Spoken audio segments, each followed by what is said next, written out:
நரேன் வந்து நம்மக்கிட்ட என்ன சொல்ல போகிறாங்கன்னா சிகரெட் எப்படி நிப்பாட்டுறதுன்னு அவங்க அறிவிப்பு சொல்ல போகிறாங்க, அதை கேட்போம். சொல்லுங்க நரேன். எப்படி சிகரெட் நிப்பாட்டுருக்கு?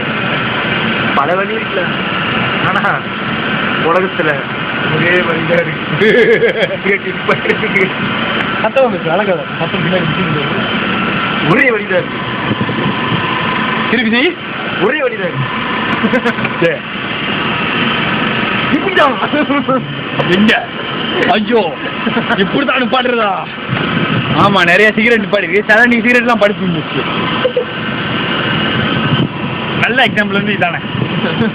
அப்படி வரல காட்டுறா. இப்படிதான் எப்படியாடா சிகரெட் ஒன்று பாட்டுறது? இப்படிதான் மக்களுக்கு எல்லாம் பார்த்துக்கோங்க. உங்களை பார்த்துட்டீங்க சிகரெட் எப்படி நிப்பாட்டுருந்து. இதுக்கப்புறம் வீட்டில் போயிட்டு தனியாக ரூம் போட்டு உட்காந்து யோசிங்க. தனியாக ரூம் போட முடியலனாக்கா பாத்ரூமில் உட்காந்து யோசிங்க. அப்படி ரொம்ப யோசிச்சு மண்ணு கிரிட்டு போச்சுனாக்கா முடிஞ்ச இது அவன்கிட்ட இருக்கு அப்படின்னு யோசிச்சு போயிட்டே இருக்க வேண்டியதான். பண்ணுங்க.